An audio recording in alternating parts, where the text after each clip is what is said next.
సెలవుల్లో మా అమ్మ నాన్న నేను ఆ విమానంలోనే ఢిల్లీ వెళ్ళాం. అంత చిన్న విమానంలో మీరెలా పట్టారు? అది చిన్నది కాదు, కిందకు వచ్చినప్పుడు చాలా పెద్దగా ఉంటుంది. కింద పెద్దగా ఉంటే పైకి వెళ్ళి చిన్నది ఎలా అవుతుంది? చిన్నదవదు, చిన్నదిలా కనిపిస్తుంది. చిన్నది కాకపోతే చిన్నదానిలాగా ఎలా కనిపిస్తున్నామా? నువ్వు ముద్దువి, నీకు చెప్పలేను. నువ్వు పెద్ద ముద్దువి. ఇంతకు ఏమిటి మీరు అనేది? అవును సార్, రాజారావు మర్డర్ కేసు ఈ వారంలో ఫైనల్ ఇయర్కి వస్తుంది. ఆ తాతారావు సాక్షుల్ని బెదిరింపులతో కొందరిని, లంచాలతో కొందరిని తలకిందులు చేస్తున్నాడు.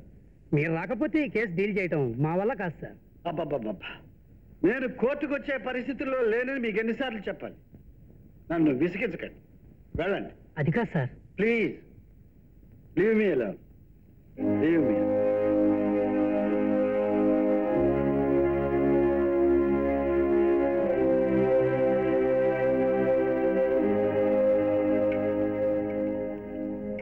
మీరేమీ అనుకోనంటే ఒక మాట చెప్పమంటారా?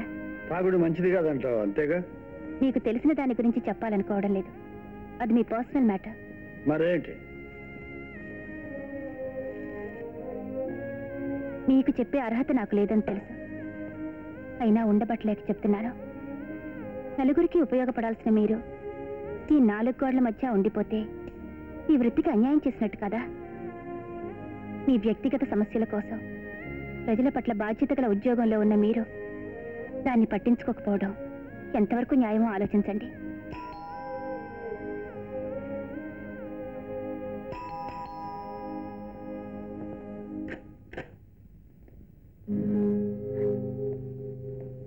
రఘు, ఏమిటి? తాగొచ్చావా? అవును, అయితే నీకే?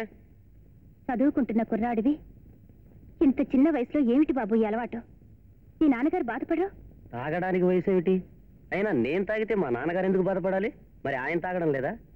ఆయన తాగితే తప్పు లేదు, కానీ నేను తాగితే తప్పు వచ్చిందా?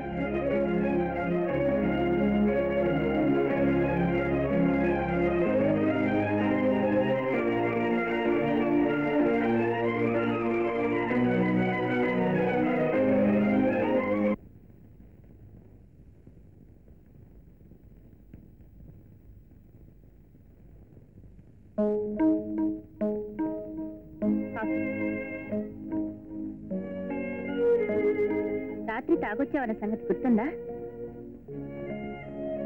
రఘు, నేను కేవలం టీచర్ని. నీకొక మాట చెప్పగలను, కానీ అంతకన్నా ఏమీ చేసే అధికారం నాకు లేదు. పోనీ నా సంగతి వదిలే. రాత్రి మత్తులో నువ్వు మీ నాన్నగారి గురించి అన్న మాటలు ఆయన విన్నారు. అసలే బాధలో ఉన్న ఆయన ఎంత కుమిలిపోయి ఉంటారో ఒక్కసారి ఆలోచించు.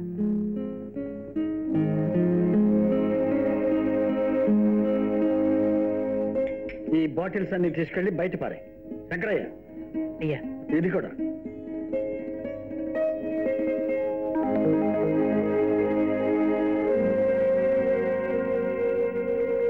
నాన్నగారు,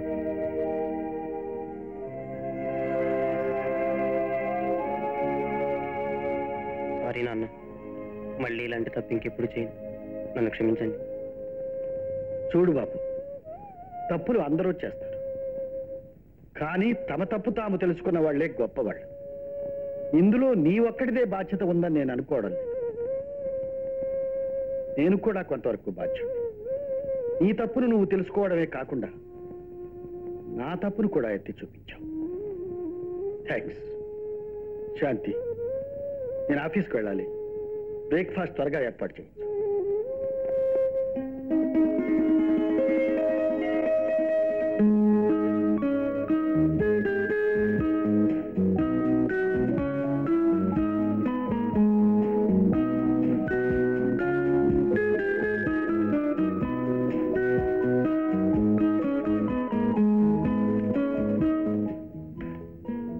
ఐఎమ్ వెరీ హ్యాపీ ఆనంద్. మళ్ళీ నువ్వు మామూలుగా కేసులు టేకప్ చేస్తున్నందుకు నాకు చాలా ఆనందంగా ఉంది. రాఘవ, ఈ ఆనందానికి కారణం ఎవరనుకున్నావు? పరోక్షంగా నువ్వు, ప్రత్యక్షంగా శాంతి. అది మాత్రం నిజం. సరే, ఆ తాతారావు గురించి ఇన్ఫర్మేషన్ తెస్తాన్నాడే ఆ కుర్రాడు శివాజీ ఏమయ్యాడు? అతను ఆ పని మీదే ఉన్నాడు. మా వాళ్ళు కూడా అతనితో రెగ్యులర్ కాంటాక్ట్ లోనే ఉన్నారు. గుడ్, కూర్చో. ఈ ఆనందాన్ని అర్జెంట్ గా సెలబ్రేట్ చేసుకోవాలి. క్లబ్కి వెళ్దాంరా. సారీ రాఘవ, పిల్లల్ని అలా సరదాగా బయటికి తీసుకెళ్దాం అనుకున్నాను. మనం ఎప్పుడైనా వెళ్తాలే. Okay bye. ఇది ఏం తీసుకొచ్చారో చూడు. నీకు బుజ్జి, నీకు అదే రాము, దిగరా. లత తీసుకో. రఘు దిగరా. శాంతి నీకు కూడా చీర తీసుకొచ్చాను, తీసుకో. నాకెందుకండి? ఎందుకేమిటి, తీసుకో. పిల్లలు తొందరగా రెడీ కండి, అందరం కలిసి అలా సరదాగా బయటికి వెళ్దాం. మిమ్మల్ని అందరినీ ఎందుకు సమావేశపరిచానో తెలుసా? ఇన్నాళ్ళు మనం అపోజిషన్ పార్టీ లేని అసెంబ్లీలా దొరికినంత ఆంబోతుల్లా మేసేశాం. ఇప్పుడు ప్రాసిక్యూటర్ ఆనందరావు మళ్ళీ డ్యూటీ ఎక్కుతున్నాడు. ఇక మీదట మనం నోళ్లు కట్టుకుని చేతులు ముడుచుకుని కూర్చోపోతే మనందరికీ జనగణమన పాడేస్తాడు. అంచేత కొంచెం ఒళ్ళు దగ్గర పెట్టి మసులుకోండి బాబాలో. నాగార్జున ఈ ఊర్లోనే ఉన్నారటే, షూటింగ్ వచ్చారట. నిజంగానా?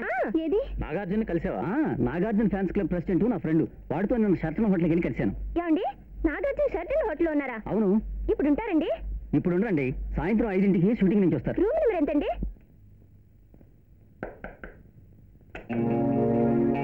మీరా రండి, నాగార్జున గారు లోపల ఉన్నారు. నాగార్జున గారు ఇక్కడ రూమ్ లో ఉన్నారు. వీడున్నాడే, నాగార్జున గారు ఉన్నారన్నా? నాగార్జున కన్నా స్మార్ట్ గా ఉన్నాను నేనుండగా అతను ఎందుకు?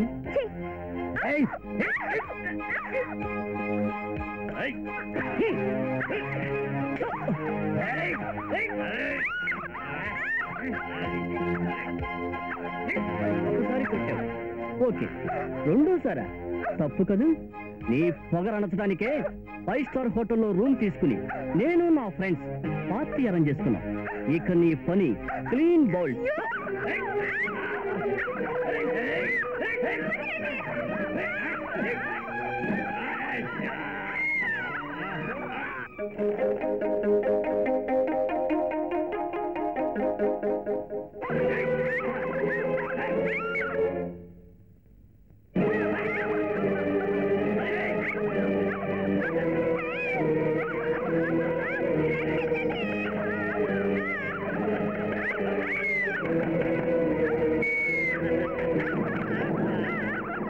ఆగండి.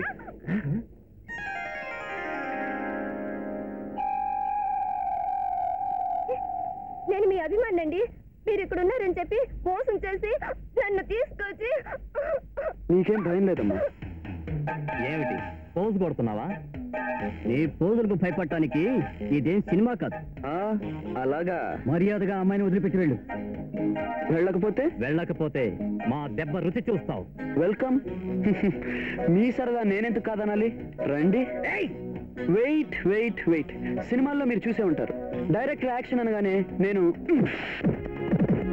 చూశారుగా. ఇది చూసైనా మీరు బుద్ధి తెచ్చుకోవాలిగా. తెచ్చుకోరు, మీరు కొడతారు. కొట్టారుగా, ఇప్పుడు నేను కొడతాను.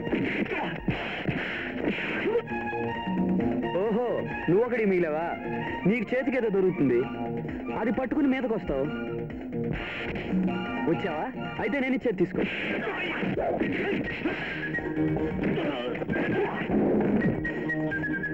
నలుగురు వచ్చారా? ఇలా నలుగురు వచ్చేసరికి మా ఫైట్ మాస్టర్లు కరాటే బిట్టు పెడతారు. ఎలా ఉంటుందో చూస్తారా?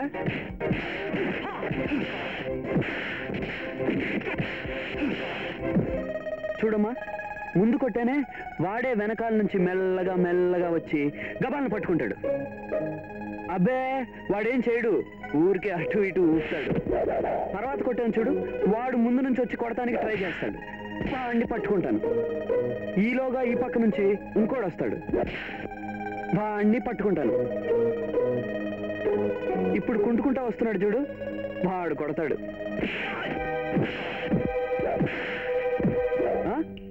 ఇంతసేపు నువ్విచ్చావు, ఇప్పుడు నేను ఇచ్చేది కూడా తీసుకో. ఇది సినిమా కత్తి కాదు, నిజం కత్తి.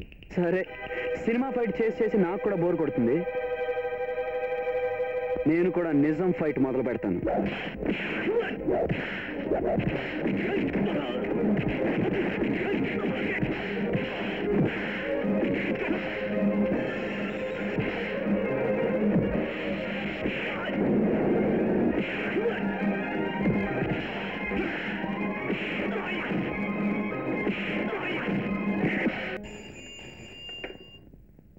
హలో. చూడమ్మా, సినిమాలంటే ఇష్టం ఉండొచ్చు, సినిమా నటులంటే అభిమానం ఉండొచ్చు. కానీ ఆ ఇష్టానికి అభిమానానికి ఒక హద్దు ఉండాలి. అదృష్టవశాత్తు ఏమీ జరగలేదు కాబట్టి సరిపోయింది. లేకపోతే ఏమయ్యేదా నువ్వు ఆలోచించు. నీలాంటి అభిమానులంటే మాకు ఇష్టము గౌరవం కూడా. కానీ ఆ అభిమానం హద్దులు దాటకూడదు. ఇప్పుడు జరిగింది ఒక పాఠంగా గుర్తుంచుకుని చక్కగా చదువుకుని నీకు నిన్ను కన్నవాళ్ళకి మంచి పేరు తీసుకురా. కమేన్. అంటే మీరే రాకపోయింటే. థ్యాంక్స్ అండి. మీకు ఎలా కృతజ్ఞతలు చెప్పుకోవాలో తెలియటం లేదు. ఇందులో కృతజ్ఞతలు చెప్పుకోవడానికి ఏముందండి? సమయానికి రాబట్టి ఆదుకోగలిగాను. వస్తా అండి. మంచిది.